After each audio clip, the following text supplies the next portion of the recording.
Muy buenas noches, muchísimas gracias por acompañarnos el día de hoy en este nuevo webinar sobre la crianza y educación cristiana a cargo de la psicóloga Inés Mejía de México. Antes de dar inicio, vamos a dar a los acostumbrados avisos y recordatorios que siempre eh, les traemos en estos webinars.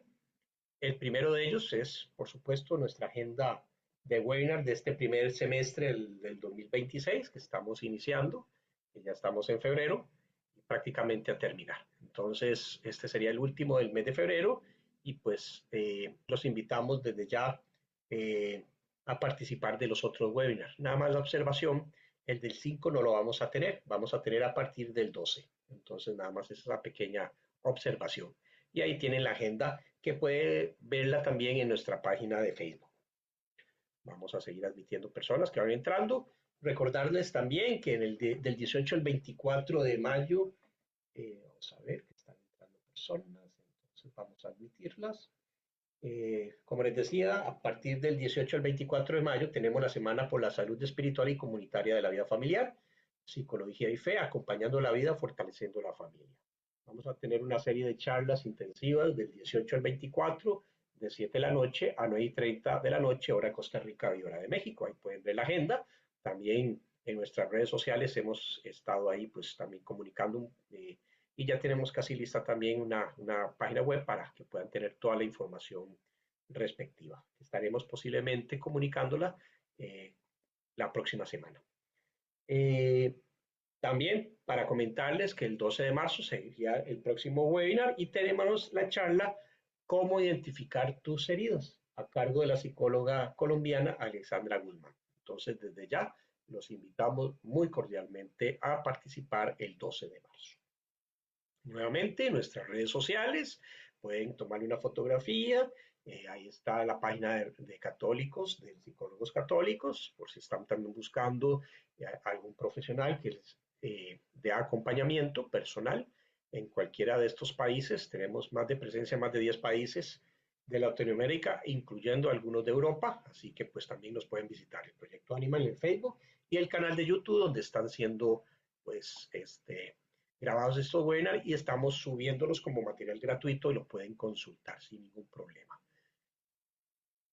También invitarlos a nuestro grupo de WhatsApp, ¿verdad? Que tenemos desde la psicología, ahí podrán recibir no solo la información de los webinars, de la agenda, de los cursos, de los eventos, sino también algunos tips, meditaciones. Ahora en el tiempo de Cuaresma tenemos las meditaciones a cargo de la psicóloga Frida Rivera, que cada día nos aporta una meditación de una persona, un individuo, ¿verdad?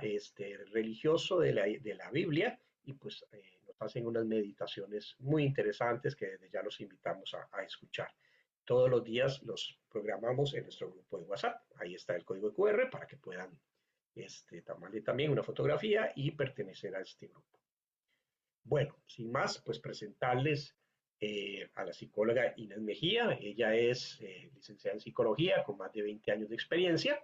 Tiene una maestría en ciencias de la familia, una maestría en psicología clínica y de la salud, también una maestría en psicoterapia cognitivo-conductual y una maestría en psicología forense. Además tiene un diplomado en orientación familiar. Ella es catedrática, evangelizadora, cantautora católica, conferencista y tallerista. Ella es fundadora de Psicología Integral con Valores, es coordinadora académica de la Escuela de Formación San Lorenzo Mártir. También Inés se dedica a la formación pastoral y al desarrollo humano, integrando la riqueza de la teología de la mística católica con los aportes de la psicología moderna. Con una profunda vocación por la enseñanza y el estudio de los doctores de la Iglesia, su labor se centra en el diseño de programas de formación, retiros y recursos para el crecimiento espiritual. A través de su trabajo busca acompañar a familias, educadores y agentes de pastoral para que descubran en su servicio cotidiano un verdadero camino de santidad y filiación divina. Y como ella muy en especial me solicitó decir, me gustaría que dijeras que soy mamá de corazón de 5 hermosos hijos y esposa enamorada. Así que textualmente, así como me lo puso en el chat, así también lo estoy transmitiendo. Muchísimas gracias, Inés. Voy a dejar de compartir esta presentación para empezar a compartir la siguiente Bienvenida, buenas noches desde México, hermana. Es un gusto tenerte por acá. Mientras voy subiendo la presentación, pues adelante. Recordarles eso sí a las personas que nos están acompañando que pueden ir haciendo sus preguntas en el chat y al final pues vamos a tener, por supuesto, una sesión eh, de preguntas y respuestas. Así que bienvenida, buenas noches y adelante, Inés. Un gusto tenerte por acá. Buenas noches, espero que me escuchen bien. Vamos a iniciar esta conferencia que me gusta mucho sobre crianza y educación cristiana. Yo agradezco mucho la oportunidad de que nos permitan poder llegar a sus hogares y llegar a diferentes lados y distancia, ¿no? A los que verán próximamente a lo mejor esta conferencia ya grabada. Igual, puse aquí como me pueden encontrar en Facebook o en lo que viene siendo Instagram, estamos como SIVA, Psicología Integral con Valores, Inés Siva, estamos como psicólogos católicos también, o como psicóloga Inés Mejía, ¿verdad? Y pues en Ánima ya nos ha dicho Javier ahí en todas las páginas que él nos tiene ahí día a día y que podemos estar, también estamos ahí en los grupos de chat de WhatsApp para poder estar ahí en contacto con ustedes. También ahí nos podrán encontrar y también localizar. Bien, en la siguiente, cuando hablamos de lo que es la crianza y la educación cristiana, pues les presento ahí a mi familia, ¿verdad? Mis 5 pequeñines, ahí mis 4 princesas y mi príncipe, ahí están muy presentes. Cuando hablamos de la crianza y de la educación cristiana, tenemos que abarcar toda la parte desde la visión cristiano-católica hasta la parte de la psicología del desarrollo, de la teología, de la parte social, y también tenemos que tener muy en cuenta la neuropsicología que viene siendo la parte biológica del ser humano. Quiero comentarles que aunque el día de hoy lo vamos a ver de una manera muy general, claro que para cada etapa en la que viven los diferentes niños y los diferentes, desde adolescentes, adultos, y lo que son los jóvenes, incluso el acompañamiento que se hace con los hijos cuando ya están casados, son realmente es digamos que es un fruto tan grande y tan rico que nosotros como padres siempre aprendemos. Nos damos cuenta que a veces nuestros hijos son nuestros grandes maestros de lo que hemos vivido porque nos enseñan no solamente lo que ellos necesitan, sino también lo que nosotros vamos necesitando y aprendiendo a trabajar a través de ellos. En la siguiente, por favor. Cuando hablamos de la crianza y de la educación desde una visión cristiano-católica, estamos hablando de qué es el sagrado llamado. ¿Qué significa esto? Que estamos llamados a educar desde la dignidad y desde la filiación divina. Tenemos que verlo desde un encuentro de la teología católica junto con la psicología del desarrollo desde nuestra visión, desde nuestros valores, nuestra forma de vivir, lo que Dios nos pide a nosotros como papás, lo tenemos que ir desarrollando poco a poco. Y créanme lo que esto cambia la visión, incluso para la toma de decisiones que a veces tenemos que hacer con los hijos. En la siguiente vamos a ver precisamente que la crianza moderna a menudo se enfoca o se focaliza solamente en los éxitos temporales. Quiero tener un hijo exitoso con buenas calificaciones, quiero que mi hijo logre tener empresas grandes, quiero que mi hijo incluso logre tener a lo mejor más dinero de lo que yo tengo, quiero que mi hijo alcance más sueños de los que yo he realizado y de repente sin darnos cuenta nos enfocamos solamente a estos éxitos totalmente temporales porque se nos olvida que nosotros estamos llamados precisamente a la eternidad. Tenemos que regresar a la visión o regresar nuestra mirada a lo eterno, no solamente a lo temporal. Si es bien que mi hijo tiene que aprender a desarrollarse, a aprender una carrera, aprender a sacar lo mejor de sus talentos, aprender a ser una buena persona, un buen ser humano, también es importante que sea un buen cristiano. También es importante que ame a Dios, también es importante que reconozca a Dios como su refugio. Y a veces olvidamos esta mirada eterna. Nos quedamos solamente fijándonos en las partes temporales y que incluso nosotros también como papás nos agotamos a veces en nuestros recursos, cuando lo queremos hacer solamente a nuestra manera o como yo imaginaba o como yo creía que iba a realizarse. Algo que es importante entender es que el niño no es una página en blanco.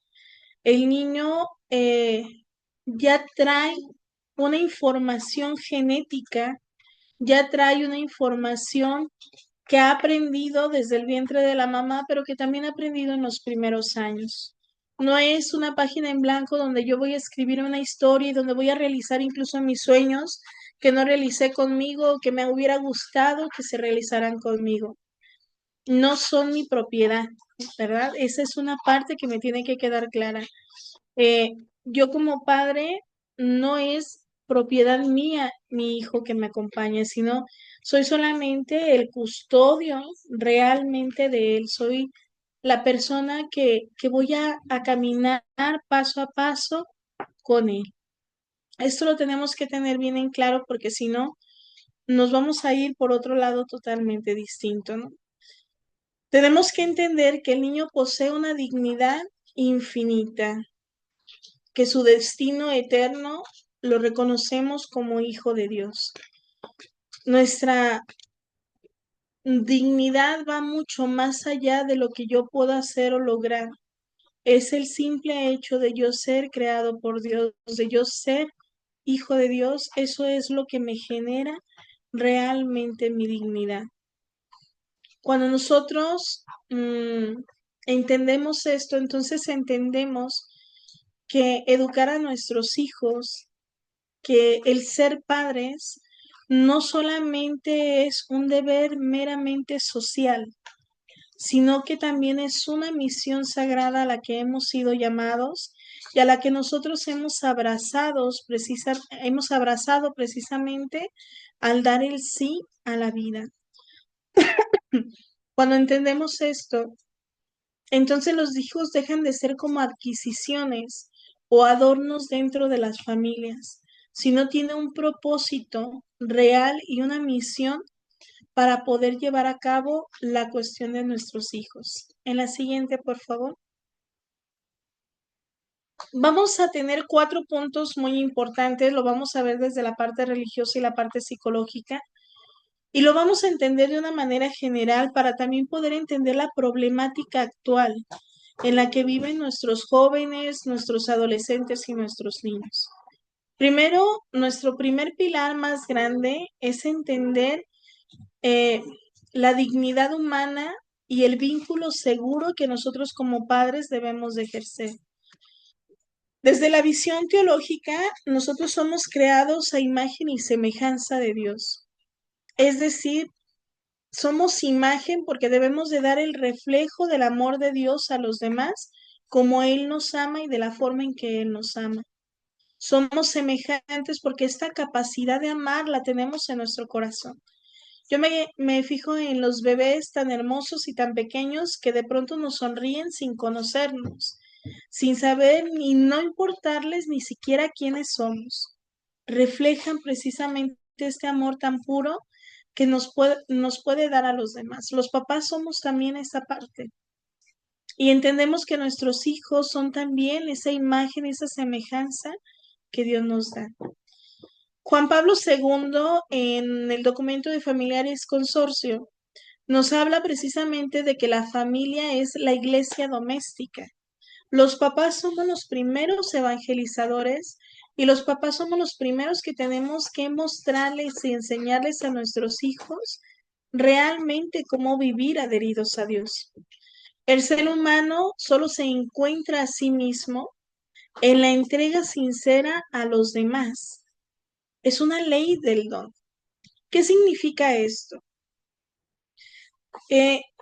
La primera célula de la sociedad, nos decía San Juan Pablo II, la primera célula de la sociedad y la más importante es la familia, porque en la familia es donde nosotros aprendemos a convivir, a valorar, a respetar, a generar diferentes valores que después lo tendremos que dar a nivel social.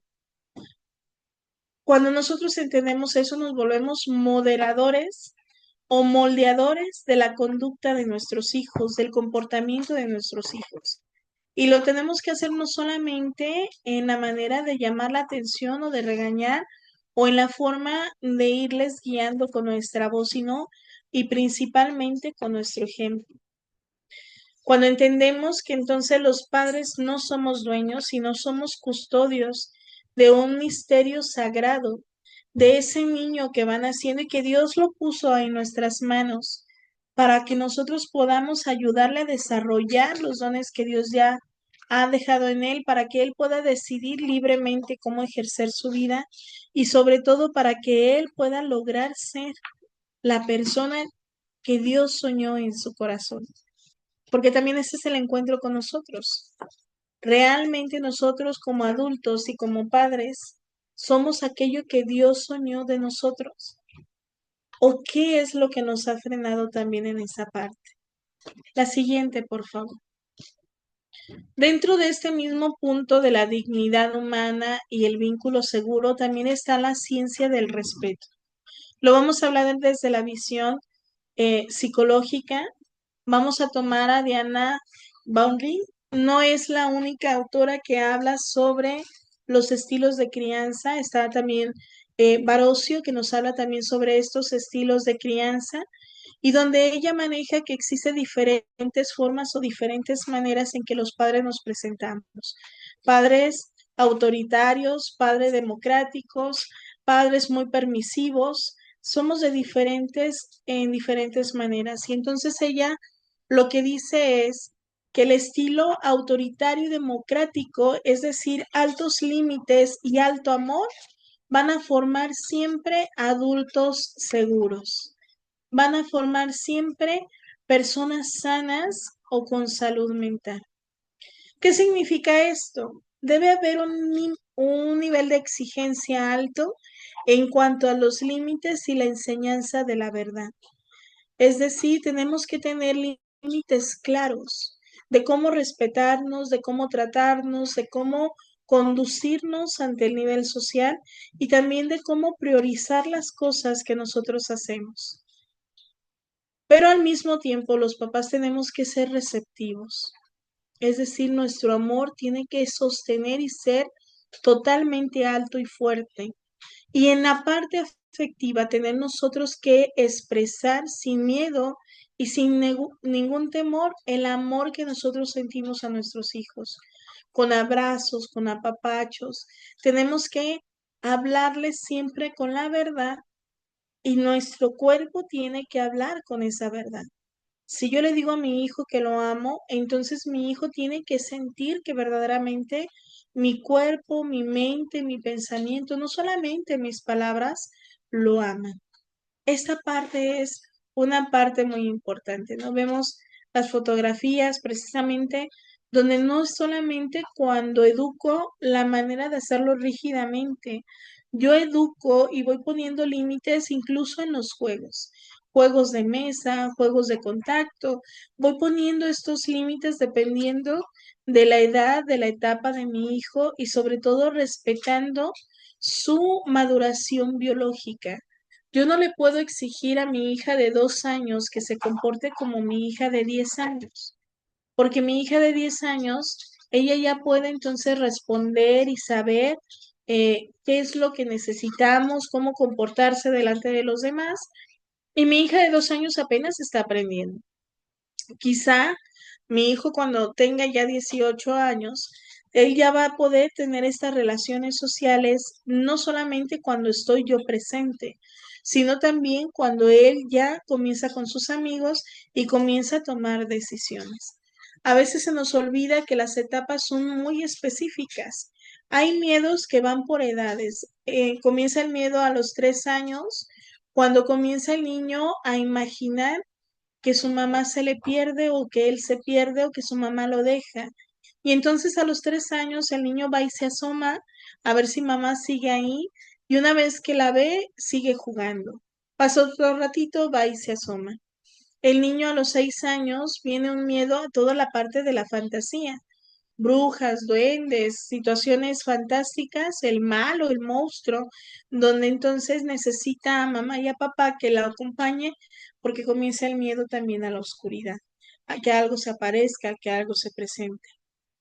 Cuando llega el niño a los 9 años, tiene un miedo muy profundo a la muerte, porque su cerebro ya comienza a tener la madurez suficiente para saber lo que significa la muerte.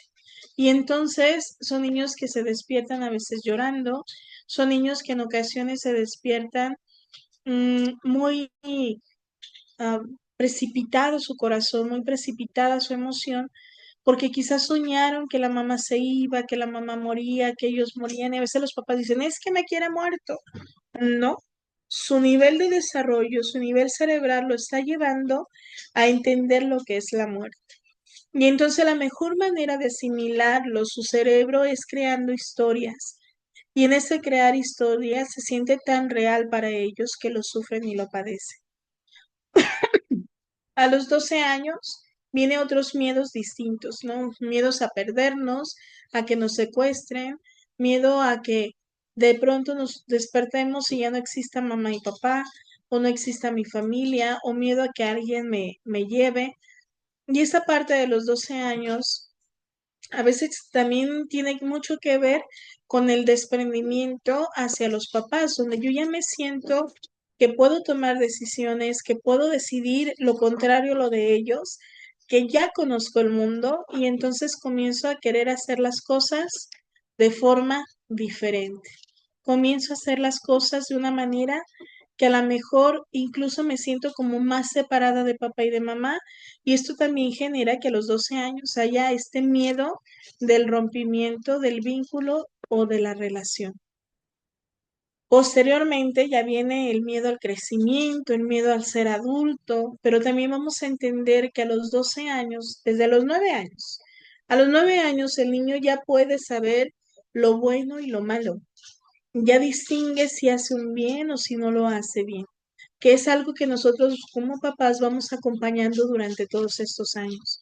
Pero no se toma una conciencia del mal que le hago al otro hasta realmente los 12 años, cuando una parte de nuestro cerebro está ya más madura y entonces logran entender que aquello que estoy haciendo no solamente me daña a mí, sino que daña al otro.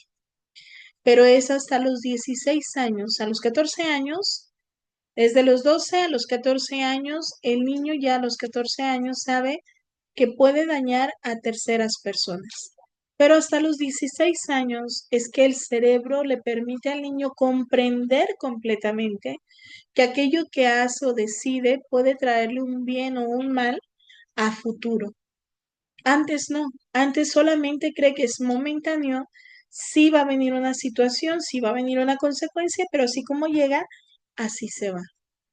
En este tiempo, en este periodo, los papás tenemos que tener límites muy claros para que mientras el proceso se dé, se madure el cerebro, pueda tener el hijo la seguridad completa de su desarrollo. Si nosotros como papás no tenemos límites claros y establecidos de lo que se permite y no se permite, generamos un ambiente ambivalente. Y entonces el niño comienza a estresarse o comienza a sentirse ansioso porque no sabe en qué momento sí puede bromear, en qué momento no puede bromear. Si mamá está de buen humor, hoy me hace las cosas bonito y si está de mal humor, hoy me las hace mal porque no hay estos límites verdaderos y establecidos. Y entonces el cerebro se fragmenta, comienza a tener esta disonancia que no le permite tener una sanidad ni una estabilidad emocional. Por eso los límites y el amor debe de estar siempre presente. En la siguiente, por favor. Cuando hablamos de esto, dentro de la ciencia del respeto, hay algo que yo manejo mucho en las conferencias cuando hablo de crianza y de educación cristiana, y es la metáfora de los padres caramelo. Nosotros tenemos que ser padres caramelo. ¿Qué significa esto? Que debemos de ser firmes por fuera y dulces por dentro.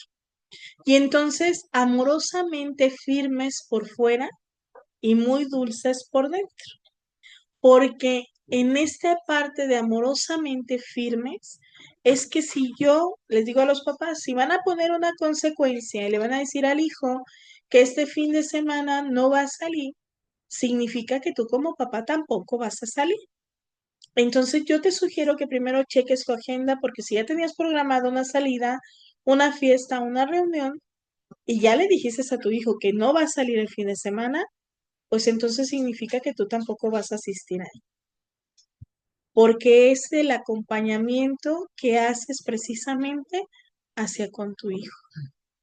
Y entonces va en la coherencia. No le puedo decir a mi hijo que el fin de semana no va a salir por la situación que pasó. Y llegando el fin de semana, le digo, ¿sabes qué? Vámonos a ir con tu abuelita porque allá sí tenemos que ir. Tenemos que poner y ser conscientes de los límites que hacemos y tenemos que ser firmes en esos límites. Si yo le dije a mi hijo que no, es no. Si yo me equivoqué, lo vamos a ver más adelante, también es necesario el pedir disculpas. Pero este no debe de ir acompañado también con una parte amorosa y dulce. Es decir, que mi hijo tiene que sentirse comprendido, no solamente señalado, porque sí tengo que poner un límite, pero también tengo que después hablar con él o darle un tiempo para que podamos generar este vínculo de aprendizaje y de la manera más amorosa y más dulce poderle hacer entender aquello que se está viviendo. Algo que es hermoso es que San Juan Bosco nos hablaba sobre este sistema preventivo. Aquellos que conocen la vida de San Juan Bosco saben que él tenía casa de jóvenes y de adolescentes, de niños, que eran puros varones. Y entonces dentro de esto, él recogía a los niños que no tenían papás y hacía su sistema preventivo. ¿Qué es este sistema preventivo?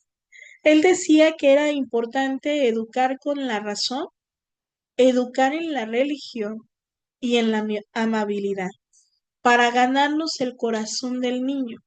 Porque una vez que nos hemos ganado el corazón del niño, porque una vez que hemos logrado tocar el corazón del niño, es que entonces él desde el amor va a estar dispuesto a aprender y va a estar abierto a lo que nosotros le queramos dar.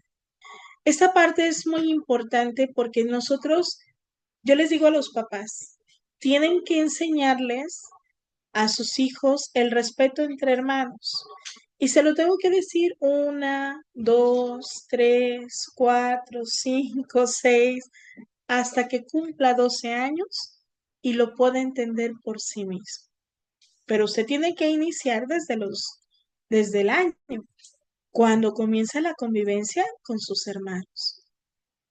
Porque esta parte es importante que nosotros vayamos educando desde el razonamiento. Le voy a hablar a mi hijo a su edad, a lo que él me puede entender, a su nivel de razonamiento. Pero si yo le doy un discurso largo y mi hijo solamente tiene 4 años, se va a perder en el discurso y no va a saber si hizo bien o si hizo mal. Solamente va a entender que mamá está enojada y hasta ahí se va a quedar. Por eso es tan importante que nosotros entendamos también desde la visión psicológica que va a depender de la etapa del hijo que nosotros tengamos que acompañar. No podemos acompañar de la misma manera al adolescente que al joven, ni a aquel que ya empezó su vida como padre. Tendremos que aprender a acompañarlo de acuerdo a sus necesidades. Algo que es importante para la psicología es entender que nosotros en la adolescencia le llamamos la segunda oportunidad para corregir lo que no corregimos en la infancia. A veces cuando son niños, creemos que por ser niños se vale que haga todo y se le permite todo, sin darle parámetros o lineamientos o límites para que pueda desarrollarse. Y entonces cuando llega la adolescencia, pues llega con problemáticas más difíciles. Sin embargo, la adolescencia es nuestra segunda oportunidad como papás para poderles ayudar en el desarrollo. Una vez que él haya sido ese adulto, dependerá de él y de su voluntad y de su libertad hacer los cambios pertinentes a su persona. Siguiente, por favor. El punto número 2 es uno de los puntos más hermosos y más importantes, es la filiación divina y el apego. Cuando hablamos de la filiación divina, a veces a nosotros como papás se nos olvida que tenemos que criar a nuestros hijos para el cielo. Tenemos que recordar que somos eternos en nuestra alma y que estamos llamados a la santidad. Por eso el objetivo último sería realmente la santidad. ¿Y qué es la santidad? Es hacerlo todo con amor. Nos lo dice en la Biblia, nos lo dice también San Juan de la Cruz, ¿no? Todo lo que hacemos y lo que vivimos en plenitud lo tenemos que hacer desde el amor. Más adelante hablaremos de qué es el amor verdaderamente. La identidad más profunda de tu hijo no es tu apellido, es que él se reconozca a sí mismo que es el Hijo de Dios. Nosotros simplemente somos colaboradores con la gracia y con el Espíritu Santo desde el primer despertar de la razón del niño. Cuando nosotros hablamos de libre albedrío en una persona, entendemos que libre albedrío es aquello que Dios nos, es albedrío o arbitrio, como ustedes lo quieran mencionar, es aquello que Dios nos regala a cada uno como sus hijos. Y esto equivale a tres cosas. Dios jamás va a tocar ni te va a forzar en tu voluntad, en tu libertad y en tu razonamiento. Desde esa libertad que tienes con tu propia libertad de decisión, con tu voluntad y con tu razonamiento, es que nosotros estamos llamados a contestarle y a responderle a Dios como sus hijos. Y entonces nosotros como papás, desde el primer momento del despertar del razonamiento del niño, tenemos que llevarlo y acompañarlo a entender que tiene un propósito de vida, que tiene dones que tiene que desarrollar, que viene a vivir y a ser feliz y viene a vivir en plenitud y que sus dones son para el servicio de todos. Cuando nosotros vamos ayudándoles a esta parte y vamos haciéndolo desde el amor, entonces generamos esta filiación divina, es decir, este amor divino y vamos creando nuestros hijos para el cielo. Algún día, en algún momento, yo perdí a mis padres, mi madre murió ya casi 11 años y mi padre ya casi 4 años. Y en esta parte hay una esperanza tan grande de decir, nos vamos a volver a encontrar, porque somos eternos al ser hijos de Dios y ahora mi parte es poder encontrarnos en el cielo. Por ahí les puse una foto de mi familia, de mi hija, la mayor cuando hizo su primera comunión, porque es necesario el acompañamiento de los papás, pero es necesario hacerlo y vivirlo siempre como familia. Adelante, por favor. Hay una parte que es muy importante que se las quiero mencionar. Cuando nosotros hablamos de la crianza desde la visión cristiana, estamos hablando de una familia donde es papá, mamá e hijos. Pero en la actualidad y socialmente existen muchas formas de llevar la familia, no porque sean mejores o las más idóneas, sino por la necesidad que ha surgido durante lo largo de la historia de la humanidad. Y tenemos familias donde solamente es el papá el que lleva la batuta y está con sus hijos. Mamá no está. O tenemos otras familias donde es la mamá y el papá no está. Y también tenemos otras familias donde son los abuelos y los tíos los que crían y los papás no están. De acuerdo a esto, ¿podemos llamarle familia? Claro que sí. Y la educación y el soporte que debe de hacer el adulto hacia con el niño debe de serlo desde el corazón y desde el amor. No debería de ser así. Sin embargo, socialmente tenemos familias adoptivas, tenemos familias de acogida, donde los niños han perdido su relación con su familia primaria y tenemos que crear y criar de una manera desde el amor. ¿Por qué hablo de esta parte? Porque el siguiente, dentro del mismo punto de filiación divina y el apego, lo que es el hogar como un refugio seguro es lo principal. El niño debe de vernos a nosotros como papás, como cuidadores, como adultos principales en su familia. Nos tiene que ver como un refugio donde él se puede llegar donde él puede estar, donde él puede vivir. Y en esta parte tenemos a John Bowlby, perdón, y a Mary Ainsworth, que nos hablan sobre la teoría del apego, entre otros muchos. Yo nada más menciono a estos autores, ¿no? Pero hay muchos otros que nos hablan también de la teoría del apego y donde nos dicen que los niños necesitan una base segura para poder explorar el mundo y un refugio seguro al cual volver cuando hay dolor. Esta parte que yo les comentaba hace un momento de que los niños de 3 años comienzan a alejarse de la mamá y luego regresan y luego se alejan y luego regresan, es precisamente porque hay una base segura. El niño sabe que si se vuelve a asomar a ese cuartito, que si vuelve a darse un vistazo, mamá va a estar ahí o papá va a estar ahí, y entonces el entorno se vuelve seguro, puede explorar, puede jugar, puede ver, y con esto puede llegar a tener mucha información en su cerebro. También sabe que si algo pasa, si se cae, si se pincha el dedo con alguna planta, si de pronto se hace una herida, con quien corre y con quien se refugia son con sus papás, porque sabe que entonces ellos le van a ayudar a soportar el dolor que están viviendo. Y entonces este refugio seguro se hace como el volver de este dolor. La psicología del apego seguro es la preparación neurológica para la fe. Se me hace bien importante esta parte porque cuando nosotros entendemos que existe un refugio seguro, un hogar seguro, entonces también podemos dar pautas a la fe. Porque si los padres son un refugio amoroso e incondicional, el niño comprende fácilmente que la paternidad amorosa y providente de Dios existe. Porque si mis padres, con sus defectos, si mis padres, quizá con sus caracteres no tan bonitos, me dan amor y me proveen de lo necesario, cuanto más Dios lo hace. Y entonces cuando nosotros vemos esta parte, el niño es parte de sentirse seguro en este lugar.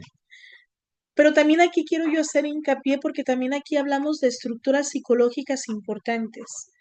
Cuando existe la figura de papá y de mamá y esta figura de papá y de mamá logra darle las bases, logra darle lo necesario para que él pueda crecer y sentirse seguro, entonces no tiene problemas de identidad. Vuelvo a repetir, no existen problemas ni distorsiones ni fracturas en la identidad del ser humano. Cuando no hay un refugio seguro, cuando no se ha ejercido ni la paternidad ni la maternidad presente, realmente presente, porque a veces creemos que estar presente solamente es estar ahí.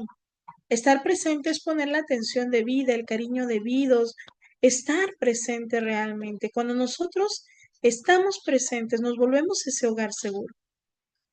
Ahora que se están dando se me fue el nombre, a los Terians, creo que, si no me equivoco, ahorita si no te me corrigen, esta necesidad de identificarme con los animales y de quererme volver un animal, me habla de que estoy renegando de mi propia identidad, que estoy simplemente rechazando quién soy.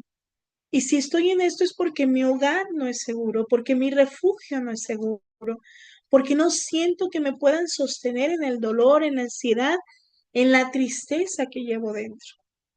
Entonces prefiero ser algo más que vivir mi propia vida.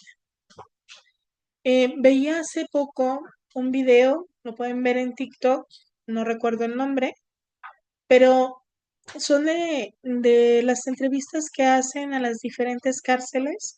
Aquí en México está ese proyecto donde les hacen entrevista para conocer el cómo llegaron a ser asesinos, a ser sicarios, a ser de diferentes denominaciones en ese sentido, pero lo interesante de este video que vi es que la persona que hablaba había sido precisamente un sicario durante muchos años y fue entrenado, si no me equivoco, desde los 9 años. Y entonces le decían que cómo había caído ahí. Y él decía, él había sido huérfano al parecer se había escapado de una casa hogar y lo habían secuestrado precisamente los de una mafia donde lo educan para empezar a dejar de sentir y dejar de tener este dolor humano, ¿no? Y entonces dentro de la reflexión y dentro de la entrevista, él le decía a la entrevistadora que él lo único que deseaba de niño era tener un papá o una mamá que lo amara, que lo regañara y le pusiera los límites necesarios. Y lo decía, ya es una persona adulta, es una persona que está sentenciada ya de por vida por todas las situaciones que pasó, que vivió, y él se quebraba en esa parte. ¿Por qué voy a esta situación? Porque no solamente existe la orfandad a aquellos que viven en casas hogares, en instituciones, sino también hay mucha orfandad en la actualidad dentro de las familias. Los papás a veces nos hemos dedicado más a trabajar para dar materialmente y nos olvidamos de estar, nos olvidamos de escuchar, nos olvidamos de estar presentes. Y a veces eso no ayuda, realmente no ayuda a que el desarrollo del niño sea sano. El niño se siente solo. Sí están los papás, sí viven en familia, pero no conviven, no están. La presencia no pesa. Por eso es tan importante el hogar como un refugio seguro. Siguiente, por favor. El tercer punto, que era el que yo les decía, que vamos a entender verdaderamente qué es el amor, hablamos de la kenosis y el propósito, ¿verdad?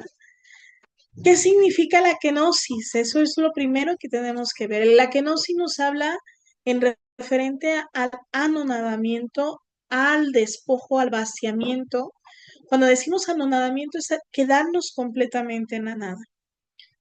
Vivir el servicio desde la kenosis de mi vida, si lo tomamos desde los doctores de la Iglesia y especialmente de Santo Tomás de Aquino, en la crianza como un vaciamiento, nos habla Santo Tomás que el amor es querer el bien completo para el otro, es darlo todo por el otro. Educar exige dejar al lado las comodidades y el egoísmo para servir al crecimiento de la nueva vida imitando a Cristo. Si yo les pregunto a los que son papás, ¿cuántas veces han podido dormir bien desde que tienen a sus niños? Muchos de ustedes me dirán que desde entonces no conocen un sueño corrido. Si el niño se enferma, si tenemos varios niños, se nos enferma uno, luego se nos enferma el otro, entonces de repente en las noches ya no podemos dormir como tanto, dormir de corrido o descansar y nos cansamos tanto, pero ese es el podernos vaciar de nuestro egoísmo para poderles dar el amor que el niño necesita. Que a lo mejor yo tengo muchas ganas de comprarme algo para mí, pero en este momento mi hijo necesita algo o se enfermó y ocupo pagar para el doctor. Este vaciamiento es siempre querer el bien para el otro. Esta kenosis nosotros la vamos a encontrar con una imitación de Cristo preciosísima. La kenosis más grande la podemos encontrar en dos momentos. En el momento en que Jesús se hace niño para habitar entre nosotros, en ese momento Jesús deja toda la gloria y la majestad para volverse un niño, porque dice que el verbo existía desde el inicio. El segundo punto es cuando Jesús está en la cruz y se despoja de sí mismo para pagar algo que no era su deuda, sino era la deuda de otros, era la deuda de nosotros. Y entonces Jesús, al entregarse completamente hasta la última gota de sangre, genera este vaciamiento, pero no se queda ahí. Por fe creemos que al tercer día Él resucita y nos regresa la dignidad de ser hijos de Dios. Entonces, hay dos vertientes muy grandes en este amor. Sí es darlo todo por nuestros hijos, pero también es exigir desde su dignidad de ser hijos de Dios. Por eso el verdadero amor va a ir acompañado siempre de estas dos vertientes, de límites establecidos y de un amor verdadero y expresado. Dentro de esto, el servicio desinteresado no anula a los padres, es decir, no nos hace pequeños, al contrario, nos va perfeccionando como personas. Se trata de formar la inteligencia y la voluntad del hijo hacia lo verdadero y hacia lo bueno, hacia la verdad y hacia el bien. Cuando yo acompaño a mis hijos desde mi persona, desde el vaciamiento de mi egoísmo, entonces puedo acompañar en su formación porque ya no es mi expectativa, ya no es lo que yo deseo para él, sino lo que él puede dar de sí mismo. Y entonces aquí yo educo desde la inteligencia y la voluntad, trabajo en su razonamiento, le enseño lo que es bueno, verdadero y bello. Y entonces en esta parte él puede elegir y puede escoger aquello que realmente es para él.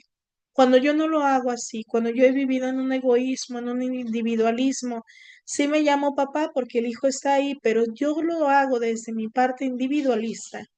Entonces genera un vacío en mi hijo que puede venir a llenarse con situaciones de definirse de otro género, que puede venir a llenarse con situaciones de sentirse de otra especie, que puede venir a llenarse con tóxicos que tiene que consumir para sentirse bien, se va a venir a llenar de mucho, porque en realidad hay un vacío y una soledad profunda.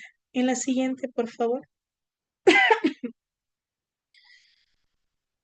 El propósito precisamente de lo que viene siendo la kenosis es el descubrimiento de la vocación, es decir, del sentido y la forma del ser humano. Y aquí vamos a tener a dos grandes exponentes en un momento histórico de la humanidad, pero también en situaciones y escenas diferentes. Tenemos a Víctor Frank, desde la logoterapia, una persona que tuvo que vivir lo que es en la Segunda Guerra Mundial, que vivió dentro de lo que viene siendo los campamentos que se hacían, se me fue ahorita el nombre, pero también está Edith Stein, que es Santa Teresa Benedicta de la Cruz, una judía eh, conversa al catolicismo, una mujer muy inteligente que vive también en esta Segunda Guerra Mundial, que entrega su vida precisamente a las personas dentro de los campos de concentración, ya me acuerdo de los campos de concentración, y entonces estas dos personas nos hablan de esta situación. Víctor Frank dice que, o más bien demuestra empíricamente que el ser humano necesita un propósito para vivir y un propósito que tenga que ser trascendente para ser resiliente.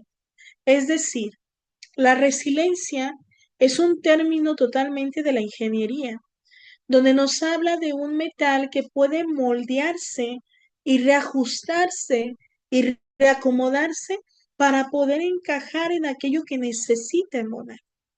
La resiliencia en el ser humano es esta. A pesar del trauma, del golpe, del daño, nos podemos moldear, reajustar y reacomodar para poder salir adelante de las situaciones difíciles. Pero para esto debe de haber un propósito, debe de haber una trascendencia en el pensamiento del ser humano. Edith Stein nos recuerda que educar es ayudar a desplegar la forma interna, la forma interior, es decir, la vocación que Dios pensó para esa alma, sin imponer, fíjense algo que él dice ella, ¿no? Sin imponer las frustraciones de los padres. A veces como papás queremos que nuestros hijos logren más allá de lo que nosotros hicimos o que escojan más allá de lo que nosotros escogimos, cuando en realidad lo que tenemos que hacer es ayudarle para que desarrolle su potencial y sus dones de acuerdo a lo que él necesita. ¿Aquí qué significa esto? Significa que con nuestros hijos tenemos que ayudarlos a que su vida tenga un propósito, tenga una planeación de vida. Si va a estudiar, tenemos que ayudarle para que se enfoque hacia donde quiere estudiar y lo que quiere lograr. Si quiere trabajar, ejercer un negocio, tenemos que ayudarle a que tenga que hacer esa parte, sin perder de vista que también hay propósitos eternos, ¿no? Propósitos eternos que es verdaderamente la santidad. Le enseñamos a gozar y a vivir en plenitud sus actividades y también respetar sus etapas, respetar sus aprendizajes. Pero le ayudamos a descubrir su vocación. Si es llamado al matrimonio, si es llamado al sacerdocio, si es llamado a la vida religiosa, a la soltería, ¿a qué es llamado? Y empujar con ello a que sueñe y que trascienda. Muchos de los chicos que me he topado y que me he encontrado dentro de la consulta son niños y adolescentes con un grado de depresión y de ansiedad tremenda. Y muchos de ellos ha sido ocasionada por el hecho de que no tienen o no hay un propósito ni siquiera para levantarse al día siguiente. Y a veces esta desesperanza cae por toda la problemática y todo lo que se vive con la familia o las situaciones que se viven entre los papás y que a ellos les perjudican. Es importante tener un plan de vida. Cuando hablan sobre el hecho de qué es lo mejor para evitar los embarazos en adolescentes, ese es el punto clave de ello. Cuando un adolescente tiene un plan de vida, se va a enfocar en realizarlo y en seguirlo, más que solamente de seguir sus instintos y sus deseos. Pero si yo no acompaño en un propósito de vida, él va a seguir caminando, descubriendo en el día a día y se puede perder entre tantas ideologías y cuestiones que se viven. Siguiente, por favor. El cuarto punto, ahora aquí hablamos sobre la aplicación práctica, forjando el carácter cotidiano. Y entonces tenemos aquí a un autor que habla sobre la educación del carácter, que es Tomás Licona. Y me encanta esa frase de él que decía, saber lo bueno, desear lo bueno y hacer lo bueno. ¿Qué significa? Que tenemos que trabajar en la inteligencia, en la voluntad y en la virtud. Si yo sé que algo es bueno para mí, voy a desear eso bueno que es para mí. Y por lo tanto voy a hacer lo bueno en mi vida. Va de nuevo. Saber lo bueno, desear lo bueno y hacer lo bueno. La fe y las virtudes, en esa fortaleza y templanza, se enseña por contagio, viendo a los padres en la vida cotidiana. Nuestros hijos van a aprender cómo afrontar y enfrentar las situaciones de vida, cómo afrontar y enfrentar las problemáticas diarias conforme a nosotros nos van observando. ¿Qué hacemos? ¿Cómo lo hacemos? ¿De qué manera lo hacemos? ¿Y con qué emoción lo hacemos? Y entonces aquí entra una parte bien importante, el perdón. Un hogar católico es la primera escuela de la misericordia. Padres que piden perdón validan también la dignidad de sus hijos, porque reconocemos que ambos estamos en un camino para la perfección. No somos perfectos, todos nos equivocamos y los papás y los hijos van aprendiendo juntos. Y cuando nosotros enseñamos esto, entonces los límites no se vuelven límites rígidos, sino se vuelven límites de educación y de enseñanza en el amor. Siguiente, por favor. Voy a terminar con esta parte porque es importante. Educar es un acto de esperanza profética. Es mirar la obra maestra que Dios quiere hacer. Cuando yo planto una semilla de un árbol de manzana y lo riego y le doy abono, tengo la esperanza que ese árbol, cuando crezca, me va a dar manzanas. Y tengo la certeza porque lo que planté fue una semilla de manzana. Con los hijos, nosotros vamos a admirar la obra que Dios hace en ellos, porque aunque Dios ya sabe lo que ha dejado en el corazón de cada uno de nuestros hijos, al nacer, en su voluntad y en su libertad, ellos desarrollarán su propia persona. Y entonces, nuestro acto de educar es una esperanza profética. Algo bueno va a venir ahí. algo bueno se va a dar ahí. Decíamos nosotros en algún momento, recuerdo mucho uno de mis sobrinos, veíamos situaciones difíciles aquí en México sobre la religión católica ya hace unos años, ahorita todavía la seguimos viendo en otros aspectos, y decía mi sobrino que en aquel entonces tenía 9 años, decía tía, entonces necesito que me enseñen a mí cómo vivir nuestra religión, porque a lo mejor a ustedes no les toca, pero a mí me va a tocar defenderla. Y se me hacía muy bonito esa parte de un niño de 9 años, porque hablamos precisamente de esta parte donde es tan importante que nosotros nos volvamos testigos de aquello que tenemos que hacer día a día. Si yo con mi esposo me reconcilio, lo amo, lo perdono, me perdona, enseñamos a nuestros hijos a volver a empezar todos los días. Si ellos ven que nosotros como familia tenemos un propósito, una meta, queremos lograr hacer cosas, ellos también lo van a hacer.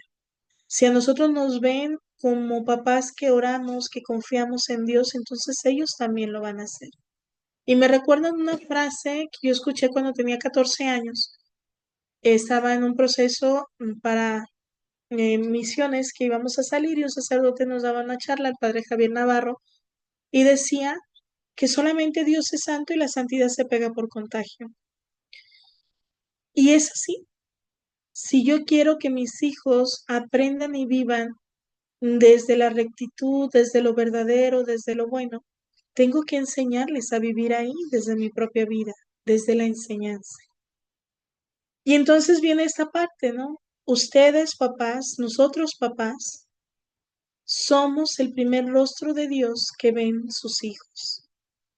Me decía una catequista, cuando dábamos un curso a catequistas, mi esposo y yo, me decía una catequista que un niño le decía, me está costando trabajo, maestra, entenderte que Dios me ama. Porque mi papá no me da de comer, porque mi papá no me quiere, porque mi papá no me cuida, porque mi papá no está atento conmigo.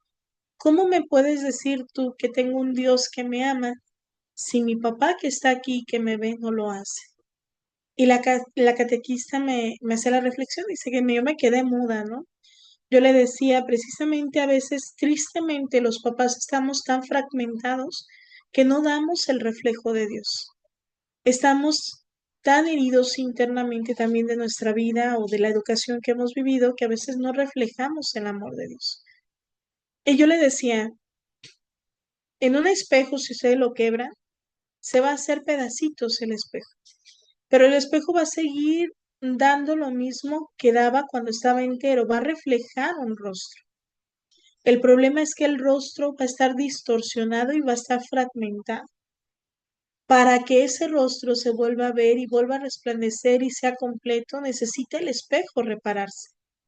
Y lo mismo sucede con nosotros. Si nosotros no sanamos nuestras heridas, si nosotros no nos damos cuenta que necesitamos también perdonar en nuestra historia de vida, vamos a jalar a nuestros hijos con la misma cadena y con el mismo desamor que a lo mejor nosotros fuimos creados.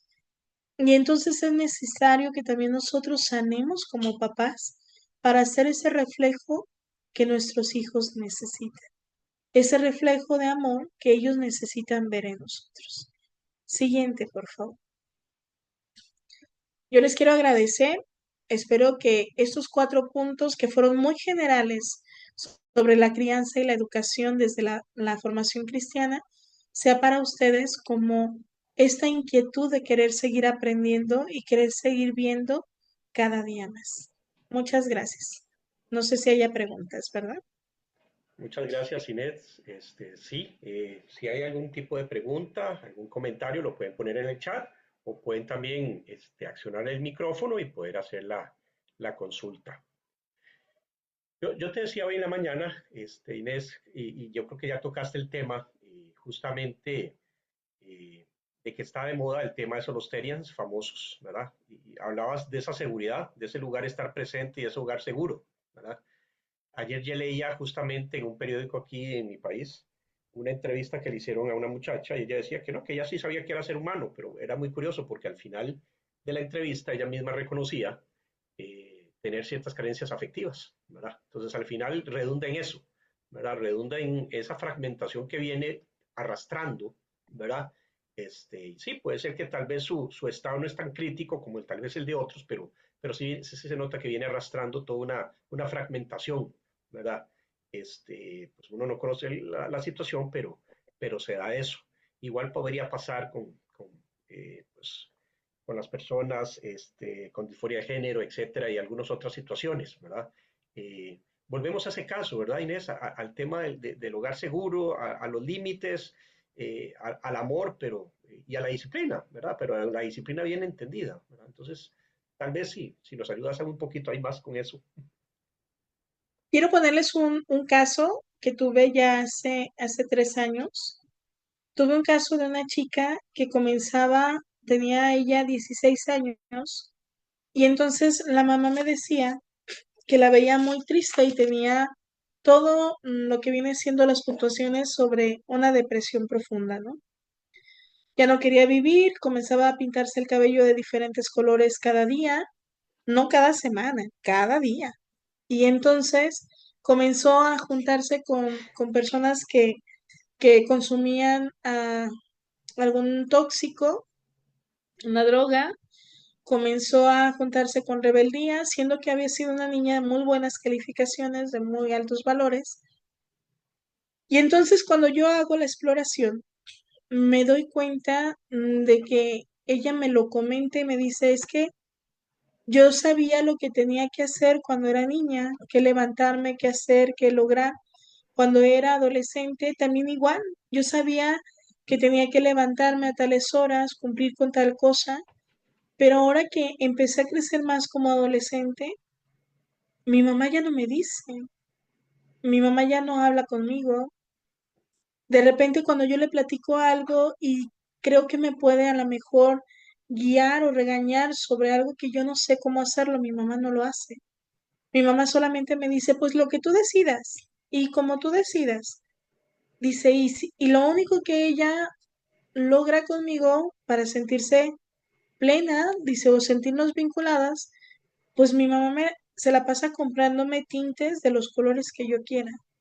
Y entonces yo compro muchos porque es la forma en cómo me puedo acercar con mamá.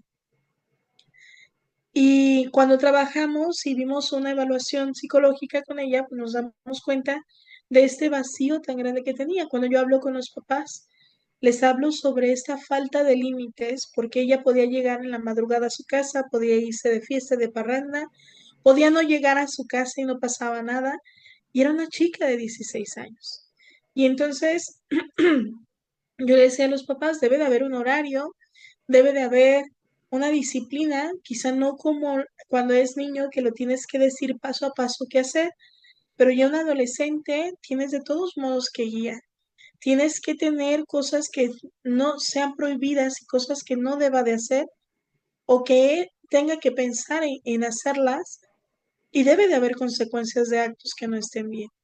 Si no está aprendiendo, si no está entrando a clases, si no está teniendo calificaciones adecuadas, entonces no puedes estarla premiando con salidas, con ropa, con todo, porque en realidad lo que estás dando como mensaje es que no te importa, porque ese era el mensaje que estaba dando los papás. Te doy todo, hagas lo que hagas, no te veo, no me interesas, no me importas. Yo le decía a la mamá, yo estoy segura que esto no lo quieren dar como mensaje y que a lo mejor ustedes cuando fueron adolescentes deseaban que les dieran permisos, pero ella, tu hija, te necesita a ti porque los permisos ya los tiene. No les hago el cuento largo, cuando comenzamos a trabajar una estructura de límites con esta hija adolescente de acuerdo a su edad y el acompañamiento, la hija cambió completamente. La depresión desapareció, ya no se tiñe el pelo, la vi hace poco, vinieron a visitarme al consultorio, eh, a traerme un recomendado y me tocó verla ya más joven, estoy hablando en aquel tiempo, 16 años, fue hace como 5 años porque ya tiene 21 años en la actualidad, con esta seguridad, con esta confianza, venía acompañada de su mamá Y la mamá me decía, hemos logrado hacer un vínculo tan bonito que puedo yo confiar plenamente en ella, pero también acompañarla, ¿no? Pero lo principal es que ella se sentía vista. Y a veces eso ocurre. Los papás queremos darle lo que a lo mejor nosotros aparentemente no tuvimos, porque gracias a esa carencia es que ahora podemos ser a lo mejor más honestos, más rectos, más buenos, ¿no? Y a veces queremos darle todo a nuestros hijos, queremos darle todo lo material, queremos darle todos los permisos, pero nuestros hijos lo que necesitan somos nosotros. Y nosotros como papás tenemos que estar, tenemos que acompañar, tenemos que aconsejar. A veces nos toca regañar, aunque no lo queramos, nos toca corregir y lo tenemos que hacer. Esta parte de que yo como papá no soy su papá, soy su amigo, no funciona. Lamento informarles que no funciona. Los papás somos papás. Tenemos que ser amorosos y buenos, como el caramelo, ¿no? Firmes y dulces. Pero no podemos ser amigos de nuestros hijos, porque entonces disociaríamos una relación que no es sana. Esta parte de la necesidad en la actualidad, Javier, es precisamente eso. Lo estamos viendo, tristemente te puedo decir que en México estamos viviendo una sociedad no idónea, no adecuada y no nos gusta lo que vivimos, ¿no? Pero es precisamente la carencia de ser familia y de ser padres. Y esta parte es muy importante entender. Necesitamos regresar, decía el Papa Benedicto XVI, necesitamos regresar a los orígenes. Y los orígenes precisamente es eso, darle la importancia a la familia desde lo que es, no desde lo que tiene. Y San Juan Pablo II lo decía mucho, es el ser, no el tener. Y ahí es donde se basa la crianza y donde se basa la educación. Espero haber contestado. No, excelente. Voy a leer algunos comentarios en el chat, que siempre es importante, y agradecerle a la doctora Sadi que nos acompaña. Excelente charla, dice ella. Luego, Anabel, muchas gracias por ese conocimiento que compartiste. Definitivamente lo que mencionaste del espejo para nuestros hijos es fundamental, porque es la experiencia concreta que ellos tienen de un ejemplo y de una forma de conocer a Dios y vivir esa experiencia espiritual. Así Entonces, es. también lo que transmitimos y damos desde el amor, así verán a Dios. Y Erika dice, saludos Inés, yo fui tu paciente hace años, muy buena psicóloga, gracias por este tema tan necesario en estos tiempos. Yo quería tal vez Saludos. terminar con, digamos, haciendo un comentario, pero que también nos amplíes, que es la parte que dijiste, la parte espiritual, en el sentido de la educación de los hijos, como dijiste, muchos padres pues a veces no educan en la fe porque ellos mismos no tienen fe, o su fe es una fe muy de bolsillo o fe de libro, ¿verdad? Como eh, no ven la fe realmente como ese Dios personal, lo ven como leer un libro de novelas, de cuentos, ¿verdad? Que no es real, es como es un cuento, pero no es una persona real. Cristo sí es una persona real. Y lo que vos dijiste, y pues es como tener digamos, dos carreras, pero al final solo corres la carrera temporal y te olvidas de la verdadera carrera, que es la que viene después de la muerte, que también es una carrera y hay que enseñar a los hijos a eso. Entonces, pues ampliar un poquito nada más desde esa perspectiva, ¿verdad? Porque igual, lo dijiste muy importante, los padres no pueden dar lo que no tienen, ¿verdad? No pueden dar una fe que no tienen, ¿verdad? Una fe que simplemente se quedó en la razón, en el mero, ¿verdad? A veces en lo moral, que es donde a veces se hace más énfasis en los temas de fe o de catolicidad, que es la moral, que es importante, pero no es lo fundamental. Vos dijiste eso, ¿verdad? Entonces, y es educar desde el amor, que también nos quedaste un poco debiendo, ¿qué es ese amor? ¿Verdad? Tal vez preguntar también de ahí, ¿qué es ese amor cristiano? ¿Verdad? Para educar desde ahí. El amor cristiano va desde lo que es la kenosis, el vaciamiento de mí mismo y el regreso de la dignidad de ser hijos de Dios. Cuando yo amo verdaderamente, el amor me lleva a poner límites y a disciplinar, al mismo tiempo que a darme a mí mismo y vaciarme de mi egoísmo. Si estas dos columnas no están puestas y firmes, entonces no le vamos a poder llamar amor. Le podemos poner todos los nombres, menos amor. Ahorita la palabra amor está muy manoseada, ¿no?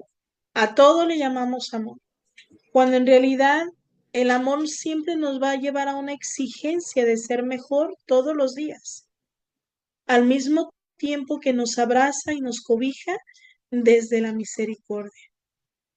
Algo que es bien importante y que lo decías, Javier, necesito aprender yo como cristiano, por eso es esta parte, ¿no? Se me hace bien curioso algo, se los voy a mencionar, se me había pasado. Trabajé muchos años dentro de colegios católicos y todavía hasta la fecha me invitan a darle charlas a los papás en los colegios católicos. Pero me topé con algo bien significativo, ¿eh? La mayoría de la población de los alumnos en los colegios católicos no son católicos los papás. Y tenemos muchos números donde los papás son ateos. Sin embargo, cuando yo les cuestionaba a los papás por qué habían llevado a sus hijos a un colegio católico sin ser católicos y siendo ateos a otros, respondían siempre lo mismo. Porque en esta escuela los valores cristianos y católicos que se les da son lo que los hace mejores personas. Y entonces, con los que trabajé más fueron las misioneras guadalupanas, decía una de las directoras, Inés, de ahí somos, a evangelizar a esos papás desde la ciencia y desde la fe, ¿no? Y es esta parte. Si yo me doy cuenta que los valores le hacen un bien a mi hijo y que los límites, yo lo trabajo con los papás cuando trabajo formación para padres, lo trabajo en diferentes etapas, niños, adolescentes y jóvenes.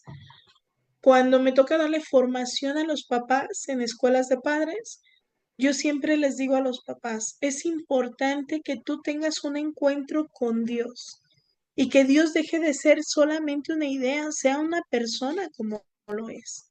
Porque cuando tú tienes este encuentro con Dios y te das cuenta del amor que, perdón, que Él tiene en tu vida, Dios también te exige.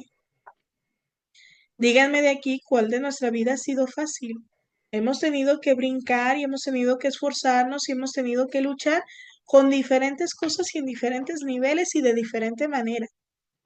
Pero esa fortaleza, cuando está encauzada con Dios, tiene un sentido de vida, un trascender en esta vida y nos permite una resiliencia más profunda, más rápida y con mayor fortaleza en nuestro interior. Aquellos papás que educan desde el cobijo de Dios generan hijos no solamente responsables, hijos plenos y hijos felices. Y soy testigo de ello porque yo fui educada de esa manera, de unos papás que primero fueron ateos y despistados y de una religiosidad muy light, y que cuando tienen el encuentro con Dios completamente se vuelven misioneros y evangelizadores. Y vengo de ese antes y de ese después. Y cuando me toca a mí ver también la parte de los hijos de agentes de pastora, a veces hay mucha exigencia y poco amor. Y es porque nos hace falta el encuentro con Dios. Debe de ser un punto medio. El amor es el punto medio entre poner los límites y la exigencia y el donarnos, el expresarnos desde la afectividad y desde el amor. Y lo hablo no solamente para las mamás, ¿no? Porque de repente decimos, las mamás son las que hacen esto, no. Los papás y las mamás tenemos que siempre poder expresar nuestro amor y nuestro afecto con libertad para que nuestro hijo crezca pleno y crezca libre, pero también al mismo tiempo generar un límite firme y sustentable y razonado para que entonces él también pueda crecer de esta manera. Somos los primeros, nosotros como papás, de ser imagen y semejanza y enseñarles qué es esa parte. Implica mucho, Javier, porque estamos bombardeados con el tener. Las mamás nos estamos ausentando de las casas y se nos olvida estar presentes. Algunos porque son madres solteras o son padres solteros y no pueden dar el 100 con sus hijos porque llegan cansados. Y entonces también dentro de la sociedad no se nos permite vivir a veces la familia cristiana, donde los papás no solamente son proveedores, ni la mamá ni el papá, sino que son padres presentes. Cuando yo soy un padre presente y dejo que Dios sea un padre presente en mi vida, todo cambia y todo transforma para uno. Así Espero haberlo es. contestado. Perfecto. Veo que no hay preguntas. Nada más quería hacer un comentario que me acabo de dar cuenta, eh, justamente, y le voy a confesar algo a los que están presentes. Yo no conocía el material exactamente de Inés. Pues sí, sí habíamos programado la charla, pero no conocía el material. ¿Por qué hago este comentario? Porque acaban de ver una charla de la diferencia entre lo que es la integración de una antropología católica a la ciencia psicológica, que es muy distinto cuando separas a Dios de la psicología. Es totalmente distinto. Acaban de ser testigos de lo que es el poder y la revelación de Dios, junto con la ciencia humana, que es hermoso, porque se complementan y trabajan juntos, como dicen, y lo vieron a lo largo de la charla. Por eso es también el proyecto de ella, de psicólogos católicos y de nosotros. Hay una gran diferencia entre la antropología católica, esos valores, que somos biopsicoespirituales, y cuando a la parte espiritual se quita del ser humano, ¿verdad? Se pierde ese norte, pero cuando se agrega a Dios, todo calza. El rompecabezas se arma completo, ¿verdad? Y si la ciencia ayuda, pues vamos adelante, ¿verdad? Y como decimos los católicos antes de la comunión, ¿verdad? Señor, no soy digno que entres en mi casa, pero una palabra tuya bastará para sanarme. Y ahí Así se es. completa el círculo. Les agradecemos a todos, por su participación el día de hoy. Inés, encantado nuevamente de tenerte, agradecido por esta charla hermosa, y pues, de mucho ejemplo. Recordarles que pues la charla está grabada y a partir de mañana pues estará en nuestro canal de YouTube. Los esperamos nuevamente en una edición de nuestro webinar. Saludos a Iván, a tu familia también, ¿verdad? Paz por México, seguimos orando por la paz también en México, ¿verdad? Por el pueblo tan golpeado, pero aquí seguimos orando. Desde ya, muchísimas gracias, muy buenas noches y hasta pronto. Gracias, bendiciones. Muchas gracias. Dios los bendice.